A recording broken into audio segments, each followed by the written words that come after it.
A brand new law just dropped in South Dakota, and it hits the NFA issue head on. And if you misunderstand what changed, you could still accidentally break federal law even while state law looks clean. Quick question before we continue. Are you subscribed? Because what I'm about to reveal could save you from years of legal pain and massive legal bills. Hit that subscribe button right now so you don't miss the next update when the next state follows South Dakota. All right, here's what just happened. South Dakota passed Senate Bill 2, and the key move is simple. It removes firearm silencers from the state's definition of a controlled weapon. That's not just political talk. It's a direct change to the state criminal code. In the bill's own language, controlled weapon used to include any firearm silencer, and now it says it does not include a firearm silencer. That one change is the whole domino line. Now, let me translate what that means in normal human terms. Before this law, South Dakota treated controlled weapons as a big deal. If you knowingly possessed one, that could be a serious state-level crime. The older setup also created a trap where you could face state charges and federal charges for basically the same object, depending on the facts of the case. SB 2 pulls suppressors out of that controlled weapon bucket, so the state isn't treating a suppressor like a special forbidden item anymore. But here's the crazy part.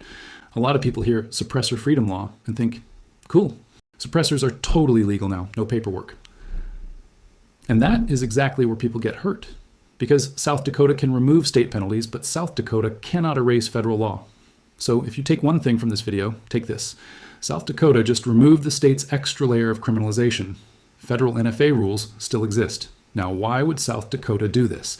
Because states are starting to say, we don't want our state criminal code to automatically mirror every federal rule.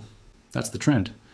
It's the same basic style of move you've seen in other states with other NFA type items like short-barreled rifles.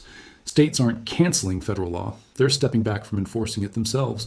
And according to the firearm industry trade group NSSF, the point is to make sure South Dakotans can still lawfully own and use suppressors even if the federal rules change later. They're basically future-proofing state law so it doesn't become a mess if Congress or the courts shift the federal system. Now this is where it gets interesting, because SB 2 isn't just a feel-good statement. It also removes language that effectively tied lawful possession to the old tax stamp idea. The NSSF write-up says the bill removed the state requirement that possession of these devices requires a federal tax stamp, while still acknowledging you must follow the federal NFA process. That's an important detail, because state laws written around tax stamps get weird if the tax amount changes. So let's break this down into the real-world what do I do parts. First thing, what exactly is a suppressor under South Dakota law? South Dakota law still defines firearm silencer in the statutes. The bill shows the definition as basically a device meant to lessen or muffle the sound of a gunshot. So the state isn't pretending suppressors don't exist. The state is just saying they aren't a controlled weapon. Second thing, what state crime risk just changed? If controlled weapon possession was the state hook for felony charges, removing suppressors from that category means simple suppressor possession is no longer treated as controlled weapon possession under that specific state rule. And that matters because of a very normal, very common situation. Here's a hypothetical example to explain this. Imagine you're driving home from the range. You have your rifle in a case, and your suppressor is in the same case. You get pulled over for a burned-out taillight. The officer asks, what's in the case? You answer honestly. In a state that criminalizes suppressors at the state level, a simple traffic stop can become state charges plus federal attention, especially if the officer thinks you don't have the right paperwork. Even if you're innocent, that's a nightmare. South Dakota just removed one of those nightmare layers, the state's own criminalization of suppressor possession by taking it out of the controlled weapon definition. But wait, there's something even more important. Third thing, what did not change? Federal law still controls suppressors through the National Firearms Act, the NFA. That means the federal registration process still matters. If you mess that up, South Dakota's new law does not protect you from federal charges. And this is where people get sloppy. Most people think, if my state says it's okay, I'm safe. But the truth is, federal law can still be enforced, even if your state decides not to pile on extra penalties. So don't make this mistake. Don't buy or possess a suppressor outside the federal rules just because you saw a headline. Now, I want to zoom out and show you why this one bill is bigger than just South Dakota. Because SB 2 is part of a nationwide pressure campaign. Some of it legislative, some of it cultural, and some of it legal. NSSF even framed it as South Dakota taking steps so citizens can lawfully obtain and use suppressors if they are ever removed from the NFA in the future. Translation: South Dakota is basically saying, If the feds ever loosen this up, we don't want our state laws to be the thing that blocks you. That's huge, because for decades, one of the biggest problems with NFA items was the double hit issue. Even if the federal government is the main regulator, lots of states wrote their own matching bans or extra crimes. That creates more ways for regular people to get jammed up. So South Dakota doing this sends a loud message to other states. You can remove the state-level trap, even if the federal rules are still there. If you're finding this helpful, imagine what you'll learn in my next video about the 5 words that protect you when cops ask about your gun. Subscribe so you don't miss it. And seriously, this is the stuff you want to know before the lights flash behind you on the highway. Now let's go deeper into the part nobody's talking about. What does SB 2 change for enforcement on the street? It changes what state and local law enforcement can charge you with under state statutes.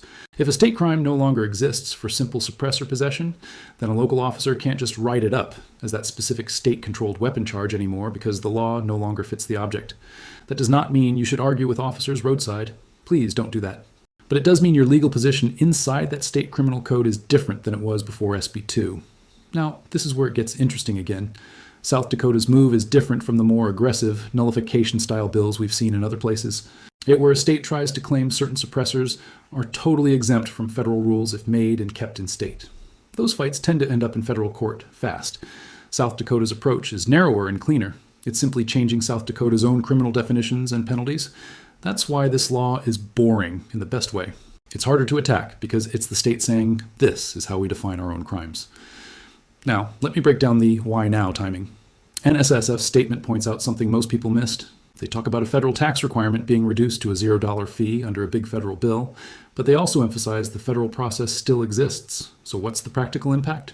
When the tax stamp stops being a real money payment, states that wrote their laws around proof of tax stamp can end up with confusing language. South Dakota is basically pulling out that state-level dependence on the tax stamp concept and saying, we aren't going to treat this like a controlled weapon at all. That may not sound exciting, but it's a big legal cleanup. Now, quick legal note. This is educational information, not legal advice. Always consult an attorney for your specific situation. Laws can change, and your exact facts matter a lot. Now let's talk about the trend line. South Dakota's Governor Larry Roden signed SB 2 at Silencer Central in Sioux Falls, and groups like NRA, ILA publicly supported it as a state-level win. That's not accidental. They're signaling this is a model other states can copy. So here's what you should watch for next. First, more states may do the same thing with suppressors, meaning they stop treating suppressors like a state-level felony item. Second, more states may expand the idea to other NFA items, like short-barreled rifles, short-barreled shotguns, and maybe more. Third, if federal law changes later through Congress or courts, states that already removed their own extra penalties will be ready immediately. Now here's the cliffhanger part. This kind of bill is often passed quietly, but the real fight is what happens after. Because once a state stops helping enforce a federal restriction, the political pressure shifts. People start asking, if our state doesn't think this is a controlled weapon, why does the federal government? That's the momentum piece. And that's why this matters even if you don't live in South Dakota. Because every time a state pulls back from mirroring the NFA, it weakens the idea that these items should be treated like rare, special, almost forbidden objects. Suppressors are often described by supporters as hearing protection devices. NSSF literally called them hearing safety devices in their statement. So when a state says, we won't criminalize that, it reshapes the whole public argument. Now, I want to give you a simple checklist of what to do if you're in South Dakota, or traveling through it, so you don't step on a legal landmine. Number 1, don't assume state changes cancel federal rules. If you are getting a suppressor, you still follow the federal NFA process. Number 2, keep your documentation organized. Even if you think you'll never need it, you don't want to be hunting through emails under stress. Number 3, don't test boundaries on the side of the road. If you ever have a law enforcement encounter, stay calm, be respectful, and handle disputes later through counsel. Number 4, watch for copycat bills in your state. Because if your state does what South Dakota did, your legal risk picture changes overnight. Hey, 73% of people watching right now aren't subscribed. Don't be part of that group. Join the gun owners who get these updates first. Click subscribe, because the next wave of changes won't wait for you to catch up. Now, let's land the plane with the final what this means in plain English. South Dakota SB 2 does one major thing. It removes suppressors from South Dakota's controlled weapon category. That reduces state-level criminal exposure for suppressor possession because the state is no longer treating the suppressor as that special prohibited item in its criminal definitions. At the same time, it does not erase the federal NFA. So your freedom expanded at the state level, but your federal responsibilities did not disappear. And here's the bigger picture. This is one more state stepping away from doing federal enforcement work through state crimes. And that trend, over time, can change how the entire country treats NFA items, politically, culturally, and legally. This information could literally expire after January 2026, depending on what your state does next, what Congress changes, and what new court cases do. Subscribe now because the next video explains exactly what you need to do before that next deadline hits. So here's the key takeaway. South Dakota just took suppressors out of its controlled weapon category. That's real, and it matters. But federal NFA rules still apply, so don't confuse state freedom with no federal rules. If you want to support this channel, subscribe and stick with me. I'm trying to keep you informed, calm, and legally safe without the noise and the clickbait. Final disclaimer in simple terms, I'm not your lawyer, and this video is not legal advice. It's general education. If you have a specific situation, talk to a qualified attorney in your state.